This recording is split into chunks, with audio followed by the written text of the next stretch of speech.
Hi, this is John Linneball from John Linneball Tutoring, and this is AP US History video number 47, Territorial Expansion and the National Debate. And you can see my email here, john@johnlinneball.com.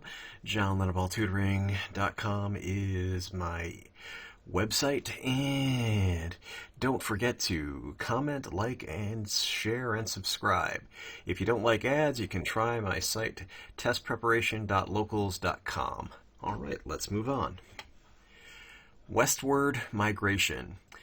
People had many reasons to move to the west from the east, including religious persecution, the acquisition of natural resources. They needed stuff so they could grow crops or they could mine and do things like that. So the West was definitely a very good place to find agricultural products, to farm, to create the agricultural products, to mine for ore, to cut down trees for timber, etc. Manifest destiny. That's a term that was coined in 1845 by the newspaper writer John O'Sullivan. People believed that U.S. expansion across the continent was inevitable and very desirable and morally correct, and that it was willed by God.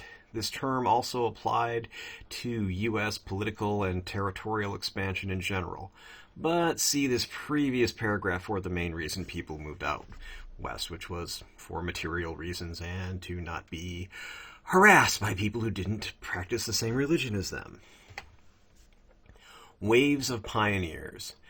The first waves of pioneers in kind of any frontier situation where you have a lot of territory that's being settled by a bunch of people are kind of the misfits and the loners. These are the people who aren't terribly social, don't want to be around other people, and also the get-quick-rich artists, kind of con artist types, who are just trying to, score really big and make a ton of money. And then there's going to be the people who support the get-quick-rich artists. Those are going to be farmers, ranchers, etc., going to be the people who, for everybody who is panning for gold, there's got to be somebody selling gold pans, the pans for panning for gold. And the religious, etc., are normally the next people to move in. So you got the farmers, the ranchers, and then people who are said, we must claim this for God, our religion, etc. So many people had come directly from foreign countries. If you read the book My Antonia by Willa Cather, I'm not sure how that name is pronounced. I had to read it in 11th grade. You probably will too in high school. It's got somebody who literally went from Bohemia, which, basically the Czech Republic or the Slovak Republic, formerly what was Czechoslovakia. Okay, having some trouble pronouncing things. Anyway, basically a lot of people came from other countries directly, didn't understand very much English, so they had extra problems moving to the frontier. People traveled in covered wagons, the Conestoga wagons, however they're pronounced. Basically, so people would die from accidents. You can get crushed by wagon wheels. These things are not the most easy things to maneuver, etc. So you can get killed in a lot of different ways if you don't know what you're doing, or even if you do know what you're doing and you have this fully loaded covered wagon. People would have gun accidents. They would have accidental discharges when they're carrying loaded guns. So some of the people who were a little bit more with it would just carry the guns unloaded. And then, of course, there's disease. Remember, this is before antibiotics were invented, etc. So something that you could cure with antibiotics these days, you could get it and die in the Old West, etc. So, and all of these causes of death were much, much more likely than being attacked by Native Americans or American Indians, whatever you would like to call them, who actually were much more likely to be employed and work as guides for the people who were moving west because it was a way to stay alive and make money rather than trying to attack these people. So you can actually find it on here in this website. And if we look at this, here we have a site, the Oregon California Trail Center at Montpelier, Idaho. Anyway, so you can find this website here, OregonTrailCenter.org. Here are the dangers. So there are a lot of different things. Here's a wagon box grave, 1861. So these people actually were killed in an attack, and basically, so their wagon box, kind of the wooden part of their wagon, became their grave. Very, very cheery. All right, but back to our show here. Da, da, da. The main routes across the U.S. were overland trails. The most famous was the Oregon Trail from Missouri to Oregon. You may have played a game called the Oregon Trail when you were in high school, or you probably are in high school if you're watching this. I know they've had many, many different versions of it. I don't think they had the original one when I was in high school. Tells you how old I am. But anyway, another famous trail was the Santa Fe Trail from Missouri to Mexico, and then there was the California Trail, which branched off the Oregon Trail. The risks of overland trail travel. Well, okay, as I said before, incidents of Native Americans attacking white settlers were actually quite rare. Some of the bigger problems were becoming snowbound, as in the case of the Donner Pass, where a snowbound party had to resort to cannibalism. Only 48 out of 87 survived. You can see The Shining, which I'll show you right now. They were a party of settlers in covered wagon times. They got snowbound one winter in the mountains. They had to resort to cannibalism in order to stay alive. You mean they ate each other up? They had to, in order to survive. Natives were much more likely to be guides for settlers than to attack them. And in fact, here's a little article. Native Americans tried to help the starving Donner Party, as research shows, but they faced gunshots. So here we go with that. Okay, so you can see this article here, californiasun.co. And alright, so looks like during the warm months, the natives would store vegetables, so pine nuts, roots, dried rabbit meat, etc. So of course they made rabbit fur coats, etc., ice fished, lived in little willow huts. And so, okay, so John Fremont ran across these people, and so these people came and offered them some pine nuts, and And so, okay, so Donner testimonies said that, well, basically one of these guys shot a Native American who had fired arrows into their oxen. Well, all right.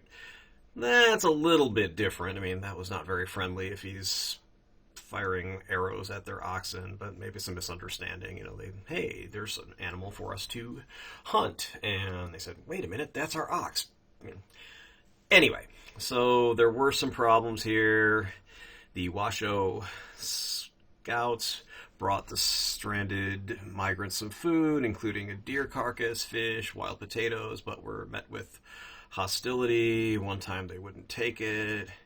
So, okay, so at least at least 3 other the Washoe approached the Donner camps with food, only to be met by gunshots, leaving 1 man dead. All right, not the first time that somebody has been ungrateful or misunderstanding or just plain stupid and gotten themselves in trouble. So, let's move on. California Gold Rush. The discovery of gold and silver at various locations from 1848 until the 1880s led to rushes, boom towns, and followed by economic consolidation. What do I mean by that? Well, okay. You started out with individual prospectors. You know, think of any Western movie, old TV show. There's gold in them there hills. You know, you got the grizzled prospector. Any of those people could pan for gold nuggets or maybe get out their pickaxe and start looking for gold in these hills, etc. But eventually they were replaced by industrial mining when the panable, that's my term, you might not want to use that if you are writing for your history class. Anyway, basically the things that could be discovered just by panning for gold ran out, and thus when these people had to go and dig for gold in the hills, they had to use mining equipment. Well, efficient mining equipment is really expensive. Basically anything where you're going to be able to do it on an industrial scale and do it a lot more efficiently than one guy with a pickaxe. So the most important discovery or strike of precious metals was at 1848 at Sutter's Mill in Coloma, California. 1848 was when California became a U.S. territory as a result of the Mexican War. Roughly 300,000 people came from California to seek gold and silver. Most came in 1849, thus the name, or the nickname, I should say, 49ers, just like the football team. That's where that came from. And here we see a little ad for a new and magnificent clipper for San Francisco. So this clipper would go around the horn, basically, go around... they have to go around South America and then back up the other side of North America to drop people off in San Francisco. So, if you need more information, you can go and look at the California Gold Rush Wikipedia article, which we can pull up right here. So here it is. That will give you a lot of information if you need it. And it's worth looking at if you really want to learn this well for the AP history exam and also just to be an educated person. The Mormon Exodus. In 1847, the Mormons settled on the Great Salt Lake in Utah after suffering persecution. Basically, it's like the big massacre at Nauvoo in Illinois. And if you want more information about that, you can see earlier videos that I've made about Mormonism, etc. At the time the Great Salt Lake was settled by the Mormons, it was Mexican territory, but again, it was ceded to the U.S. as part of the Mexican Cession following the Mexican War. And the video that I'm talking about here, where I give more details, is AP U.S. History Video 36, American Culture Develops in the First Half of the 1800s. Manifest Destiny and Race. This is kind of the uglier part of Manifest Destiny. Again, I made some videos earlier about Manifest Destiny, including a little clip of that old Schoolhouse Rock, elbow room, Elwood room, and da-da-da. A very beautiful song about kind of an ugly part of American history that they're trying to make look cute and pretty, etc. But I digress. The prevailing ideas about race shaped the idea of manifest destiny. So more than just saying, okay, the U.S. should be something that takes up the entire North American continent, more or less, most of it. The justification for it was pretty ugly. That the idea was, Mexicans, Mexican Americans, and African Americans and Asian Americans were just not good at running their own government, so of course white European settlers should install and run the government, and these other people can live here too, but come on, white Americans, you're going to need them to have an efficient government, and they should really control the whole continent, or at least the vast majority of the landmass of North America. And you can see here's kind of the romantic view of it with this very pretty woman floating over the skies as these people go across here. Here's some Native Americans, and then this one is a trifle embarrassed because this was a political cartoon talking, we have Filipinos and Cubans and Puerto Ricans because the Philippines and Cuba and Puerto Rico were some additional territories that were included in Manifest Destiny. I guess Manifest Destiny also went east and then even further than the continental United States to the Philippines. Go figure. Anyway, these ideas were developed after 1810. They evolved from European Romanticism, which generally was nice, saying, oh, everyone should be equal and we should be nice to each other, but some of these are pretty sketchy, where they said, well, some of these, in quotes, enlightened ideas, there's a reason I put them in quotes, is that, well, the Europeans, had a burden, the white man's burden, to go and dominate people of other races who, wasn't anybody's fault, but they're just kind of intellectually inferior. So, okay, that's unbelievably racist. It's embarrassing, but that's the way it is. I don't agree with these ideas, but that's what people believed, or at least, well, people who were white Europeans who, of course, would benefit from this. So this tied in well with, because it basically was the same as scientific racialism, that is, racism disguised as science, that believed races were fundamentally different, and, of course, whites are superior to all others. So that's something that we can look at and go, wow. Democratic civilization. So, oddly, the democratic government was used to justify anti-Mexican attitudes. So the idea was that, well, Mexican/Catholic government was anti-democratic. Ties into the scientific racialism, etc. Of course, there's nothing like showing a society is really free by allowing that society to oppress other societies. Hopefully you can get the irony in that. I mean, that's the whole point is, well, okay, we're dominating other countries to show them how free they can be. If we dominate them, that's not being free at all. And I'm not really picking on the United States. Many countries are just as interesting in justifying their foreign and domestic policies. I mean, you give any country enough power, it's going to try to dominate others, as history can see. I mean, it's where World War II came from. It's where most wars came from. But anyway, sometimes, we have here's a flag which shows some of the corporate sponsors who show us how free we are. And I haven't read this book, but I just like the cover art and the idea, America's deadliest export is democracy. That's the U.S. at its worst. The U.S. at its best is people like this protesting where they say, this is a democracy, act like it. But, what can I say?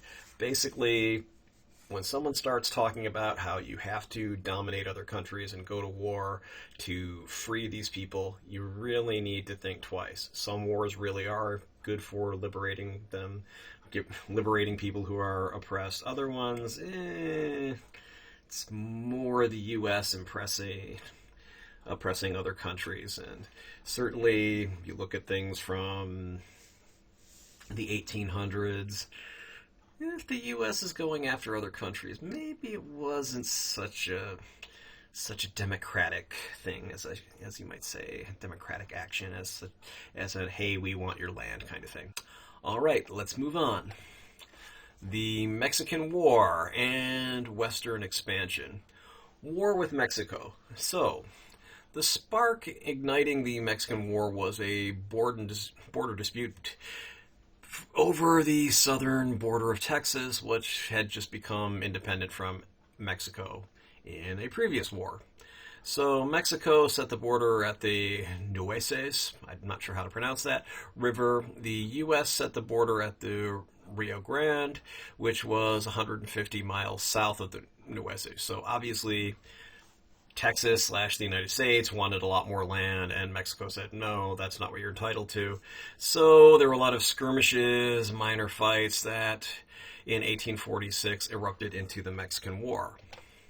The Mexican War and Western expansion. So the battles of the Mexican War. The U.S. won several early battles. General Zachary Taylor led an invasion into the areas of Mexico south of Texas, so basically the disputed area, and the U.S. troops also won battles in what is now the state of California. Mexico, however, as you might have guessed, was not eager to lose any more territory after Texas. So they fought pretty hard until General Winfield Scott led an all-out attack on Mexico City to force Mexico to surrender. And more Mexican War and Western expansion. The Treaty of Guadalupe Hidalgo, the Mexican government relinquished its claims to disputed territory near Texas and agreed to sell the provinces of California and New Mexico for $15 million. Now that's $15 million in $1848, so that's a lot of money. That's probably like $150 million or something. Not sure, can probably find it out, but not going to do it. Anyway, a whole lot of money. So, as my 8th grade social studies teacher said, this was basically blood money. You know, the idea is, yeah, the U.S. had an aggressive war against Mexico and said, well, okay, we're civilized, here, we bought it from you, you know, after we forced you to sell it. But anyway, these territories include the present-day state of California, Nevada, Utah, and parts of Arizona, New Mexico, and Colorado, and Wyoming. There's an old Cheech and Chong movie where they show this woman who's giving a little speech to some Mexican tourists going through the American West. You may notice that this looks very much like Mexico. That's because it used to be part of Mexico. She's saying it in Spanish. It's being translated on the screen. So anyway, so here we can see this is the Guadalupe Hidalgo, right? You know, this is the red, and then the Gasdsen Purchase, which happened pretty shortly afterwards, is this little kind of yellowish brownish part here on the map. All right, Gasdsen Purchase. Hey. All right, so the last land purchase in the continental United States was the Gasdsen Purchase, acquired in 1853, 5 years after the Mexican War. The U.S. wanted the land as soon as possible for a southern transcontinental railroad. You know, basically, they knew that the transcontinental railroad was going to be put somewhere, so they thought, hey, this might be a possible southern way to get through the United States. And so the first thing to do would be make that part of the United States so it's all the U.S., so you don't have to have your transcontinental railroad go through a foreign country. Certainly that would make it much easier. The Mexican Cession and slavery. The Treaty of Guadalupe Hidalgo, 1848, gave the U.S. huge tracts of land, for you Monty Python fans out there. Anyway, huge tracts of land for $15 million. So even in $1848, even though that's an enormous amount of money, that was still a really good deal considering how much land they got. So the gold rush of 1849 caused a massive population in the growth after the West. Right after that became part of the United States, is people from the U.S. came all over the place because, hey, it's this new territory. Hey, there's gold. Wow, let's go. So the huge issue, though, of course, with all these people who wanted new farmland and wanted to mine for gold, etc., would the states be slave or would they be free? So that's a huge controversy. The Wilmot Proviso was introduced in 1876, and you can see that. That's kind of the stripes that are blue and gray here. So it said that slavery would be prohibited from territory conquered from Mexico. However, this was never passed, so never became law in the United States. And so the issue of slavery in the West was fought throughout the 1850s and, of course, would be settled in the 1860s during the Civil War, which we'll talk about in another video. Did you find this video useful? If you did, please like it and subscribe to my channel. Neither one of these actions costs you anything. You'll be alerted about my videos. Why? Well, it's really simple. The YouTube, I'm so hip and cool. Anyway, YouTube doesn't let me share any ad revenue unless I have 1,000 subscribers, which I have. I have more than 1,000 subscribers, but can always use more. And 4,000 hours, that's 240,000 minutes of view time in a year. So I don't have 4,000 hours of watch time. I do have the 1,000 subscribers, as I said, so thank you so much for everyone who helped me with that. And this ad money will, among other things, help me make more money. Oops, Freudian slip. No, the ad money will help me make more videos and help me make more money, etc. So, awesome. If you saw an ad during this video, please know I didn't get any of the ad money and won't have any of the ad money until I have the subscribers, which I already have, and the view time that YouTube demands. So please keep watching these. For the same reasons, you are not only welcome, but you're encouraged to share links to this video, put it in playlists, etc. I just ask that you give me credit for it, so people, make it so people can link back to here, because, again, I want more people to watch this. Hopefully you like this. If there's something you didn't like or something you think I got wrong, hey, I get things wrong just like anybody, I will gladly respond. I will gladly read your thing, and I will certainly work on suggestions for new videos. If you give me a suggestion, I think it's a good one, I'll do it. I reserve the right to delete comments such as troll posts or spam. Should be obvious. And you can hire me for tutoring. I'm in the San Francisco Bay Area. I do travel sometimes. I'm always willing to help anybody through Zoom, etc., whatever video kind of conferencing you want to do. And thank you for watching. And there's a little more after this if you want to watch this. Ba-ba-ba. Contact me. All right, here's my contact information on Facebook. You can just go to facebook.com/Linnebaugh Tutoring. Instagram, okay, it's Instagram, john.linnebaugh.tutoring. And phone is 415-623-4251. That's my cell phone. You can call, you can text, whatever you want to do. Email, john@johnlinnebaugh.com. Website, okay, it's johnlinnebaugh.com or johnlinnebaughtutoring.com. Testpreparation.locals.com.